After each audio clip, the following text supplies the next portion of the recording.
I will raise up for them a prophet like you from among their brethren, and I will put my words in his mouth, and he will speak to them all that I command him. Who is this prophet that the fifth book of Moses is talking about? Our Muslim friends will give us many reasons as to why this verse is referring to Muhammad. Let's listen to the reasoning of one of their leading apologists. I am here to help the Christians, to make the Christians understand the Bible better. Please, Dr. Naik, enlighten us.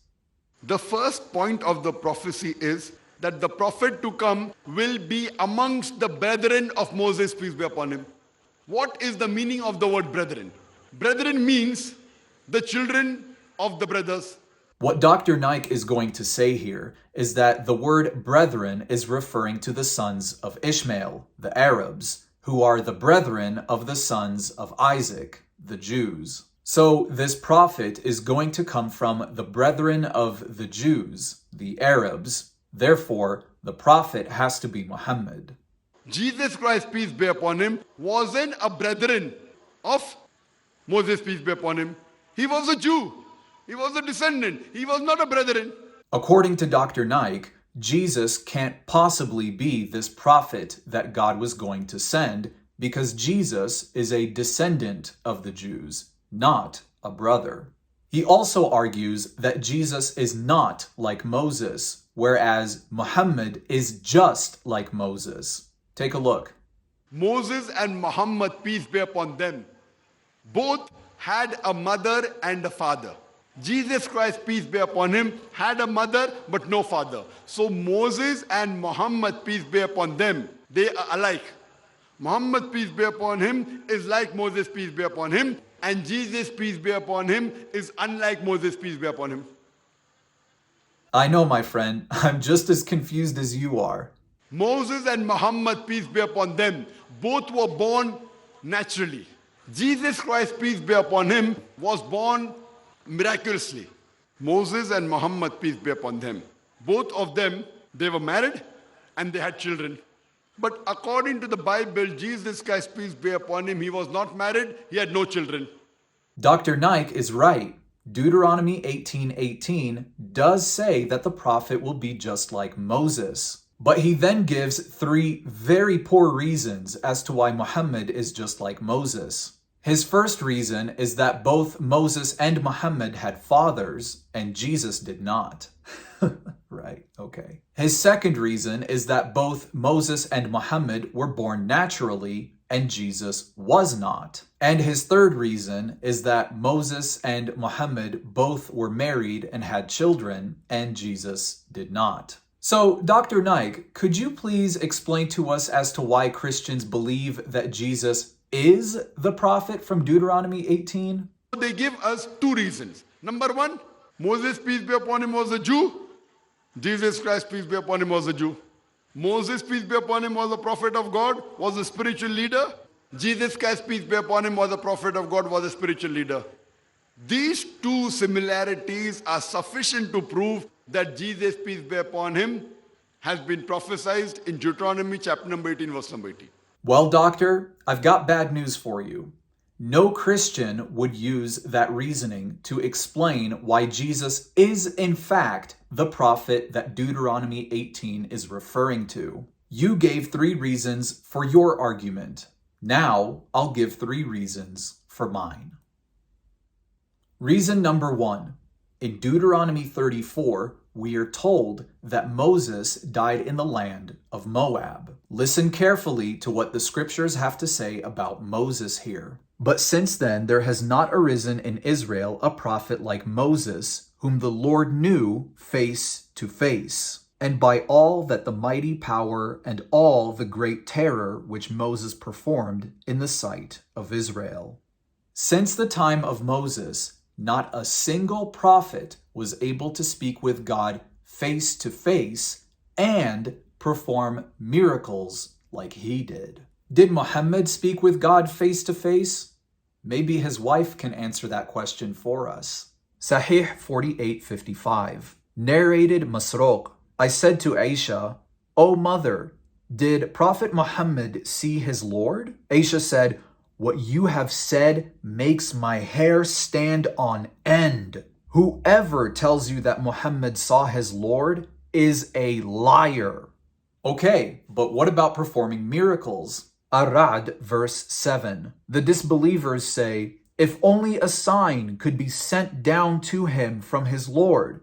But you, O Prophet, are only a warner." So much for being just like Moses. The reality is, Muhammad couldn't perform any miracles. But not only that, Muhammad could also never stand face to face with God.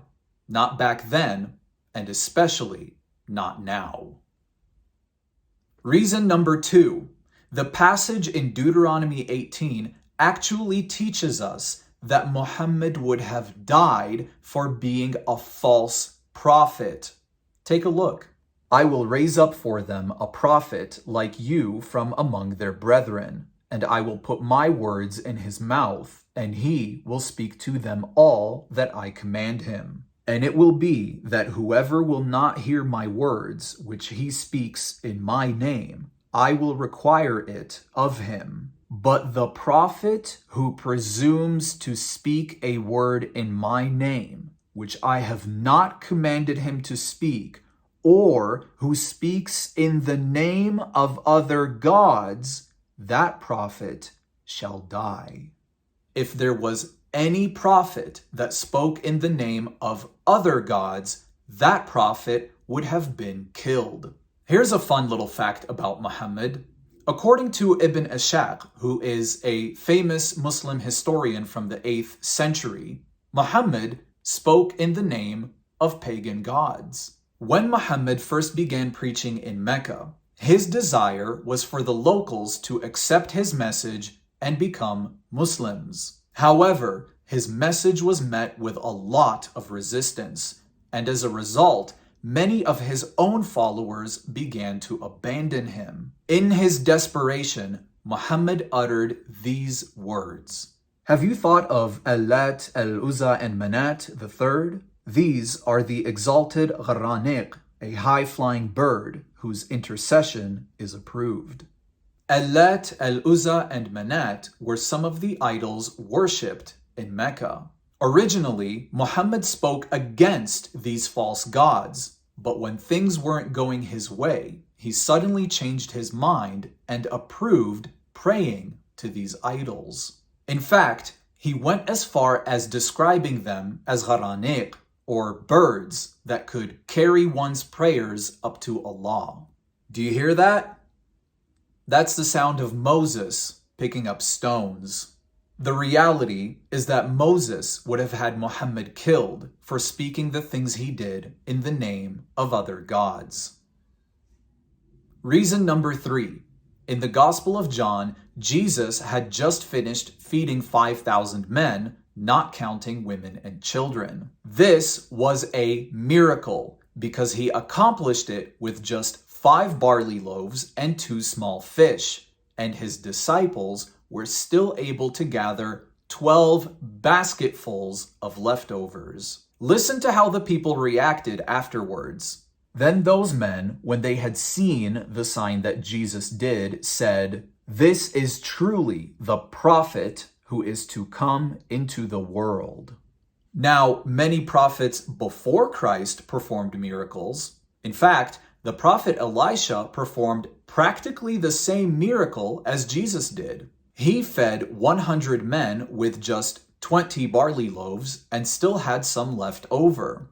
But here's what makes Christ truly unique. Exodus 33 tells us, "So the Lord spoke to Moses face to face, as a man speaks to his friend." This signifies to us the intimate relationship that Moses had with God.